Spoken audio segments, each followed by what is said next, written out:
وصحبه وسلم اما بعد فاعوذ باللہ السمیع العلیم من الشیطان الرجیم بسم اللہ الرحمن الرحیم ان اللہ یأمرکم ان تؤدوا الامانات الی اہلها صدق اللہ مولانا العظیم۔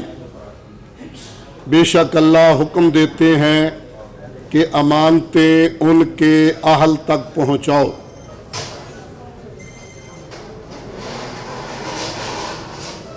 مرکزی جمعیت اہل حدیث پاکستان،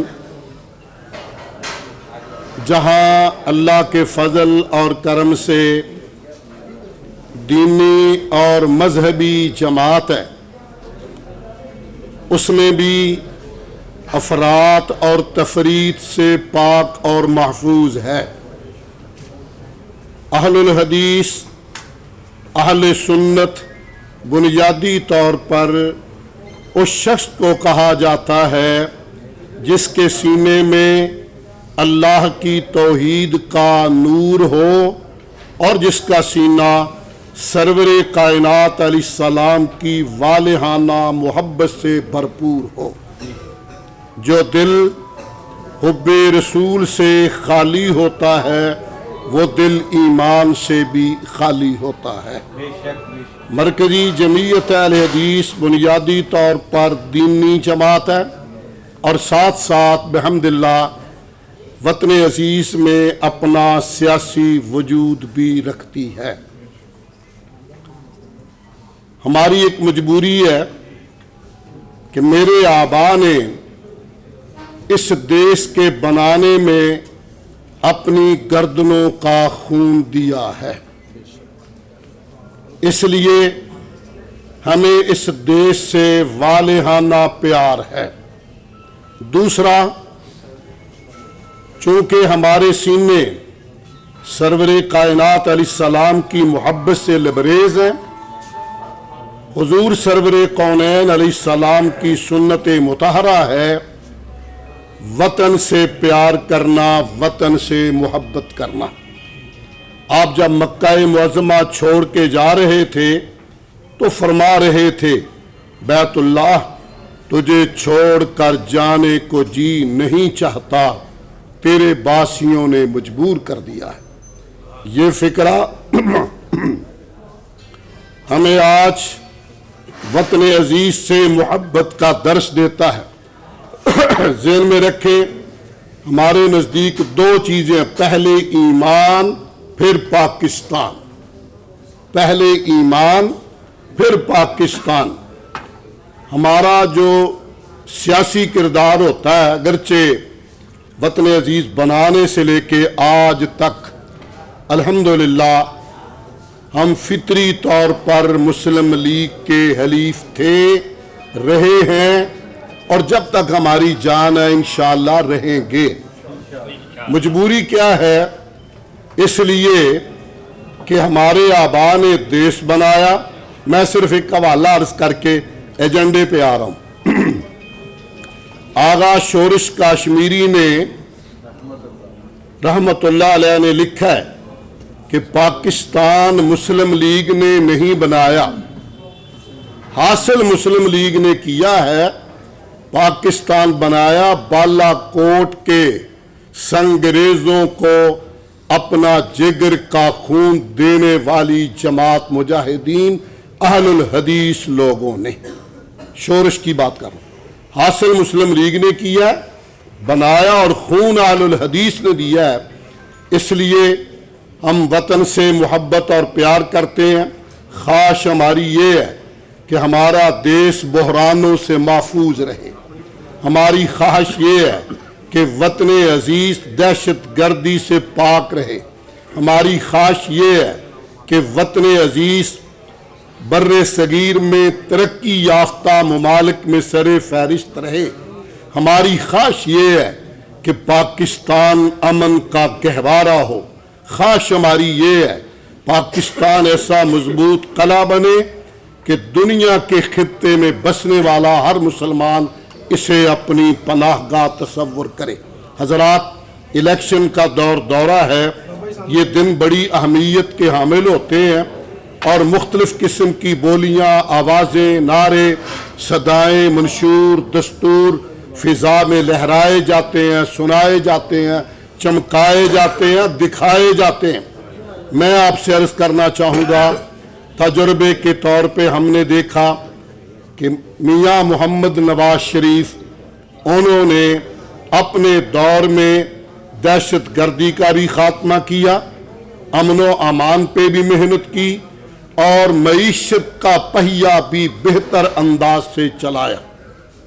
ہم چاہتے ہیں اللہ پھر وہ وقت لائے ہمارا ملک امن و امان کا گہوارہ بن جائے، معیشت کا پہیہ اتنا تیز ہو کہ میرے دیش کا کوئی نوجوان اپنی سندے لے کر بغل میں کوچا کوچا پھرتا ہوا نظر نہ آئے۔ تحصیل کی جماعت نے بھی اپنے طور پہ اپنی جگہ سے 2 لاکھ روپیہ اس میں جمع کروایا۔ میں سب کے لیے دعا گو ہوں، شکر گزار ہوں، اور آخر پہ دعا گو ہوں کہ جس کشتی پہ آج ہم پیر رکھ رہے ہیں اللہ اسے کامیاب فرمائے۔ میرے یمین و یسار، دائیں بائیں، ملک صاحب، طلال چودھری صاحب، ان کو اللہ خوشیاں دکھائے۔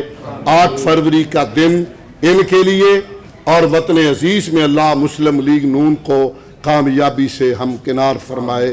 جزاکم اللہ خیر، بہت بہت شکریہ۔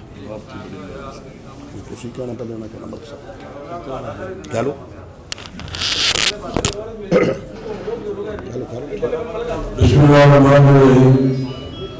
ہمارے لیے یہ بڑا اعزاز کی بات ہے، بڑی فخر کی بات ہے کہ آج مرکزی جمعیت اہل حدیث نے مکمل طور پر مسلم لیگ نون کے نمائندگان کو جو آشیرواد دے کر جو وعدہ کیا ہے ان کی سپورٹ کا، مدد کا، ہم مرکزی جمعیت اہل حدیث کے تمام اکابرین اور ہماری تحصیل جڑا والا کے تمام اکابرین جو بھی یہاں موجود ہیں اور جو موجود نہیں اور جتنے بھی علماء کرام تمام تحصیل کے یہاں موجود ہیں، آپ سب کا شکریہ بھی ادا کرتے ہیں اور آپ کو یقین دلاتے ہیں کہ انشاءاللہ تعالی ہم اس پاکستان کی خاطر، اپنے دین کی اسلام کی خاطر، اسمبلی کے اندر اپنے ملک میں اسلامی اقدار کو قائم دائم رکھنے کے لیے ماضی میں بھی ہم نے اپنا رول ادا کیا اور کبھی ہم برداشت نہیں کرے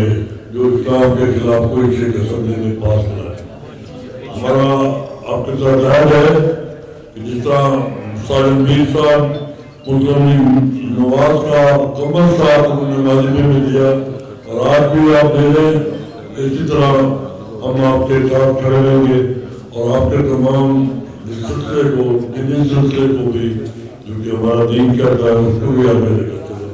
پھر میں آخر میں آپ کا شکریہ ادا کرتا ہوں اور یہی بات ہے جس طرح امیر جماعت نے احکامات دیے اور جو جذبے جو اس سے دیے، ہم یہ ڈیمانڈ کرتے ہیں آپ سے کہ آپ ہر گاؤں میں اور ہر محلے میں اسی طرح بڑھ چڑھ کر یہ پیغام شیر کا نشان لے کر آپ پھر جائیں گے، آپ کے شاگردان، آپ کے تمام فکر، تو اس سے ہماری بہت بڑی حوصلہ افزائی ہوگی اور ہمیں اس سے بڑی تقویت ملے گی اور انشاءاللہ 8 فروری کو کامیابی شیر کی ہوگی اور شیر کی ہوگی تو دین اسلام کی ہوگی اور سربلندی ہوگی تو پاکستان کی ہوگی، بھلائی ہوگی تو پاکستان کی عوام جو معیشت جن کی تباہ ہو چکی ہے، جو در میں پھنس چکی ہے، ان کو نکالنے کا ایک ہی حل ہے کہ میاں نواز شریف چوتھی دفعہ وزیر اعظم پاکستان بن گیا۔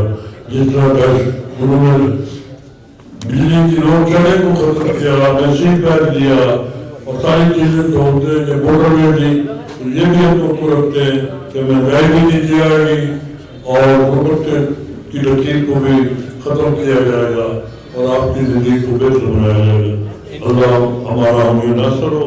میں پھر آخر میں تمام مرکزی جمعیت الحدیث کا شکریہ ادا کرتا ہوں۔ والسلام۔ میں دونوں سے 24 صاحب کے ذمہ دار ہیں، دونوں صوبائی سیٹوں کے، اور ملک صاحب، ایک درخواست ہے کہ باقی جگہ پہ ہم للہ آپ کے ساتھ چل رہے ہیں وطن عزیز کے لیے، لیکن آپ کو ہماری جماعت کے کارکنوں کا بھی خیال رکھنا ہوگا۔ آپ کو جب کوٹا ہے تو اس میں حصہ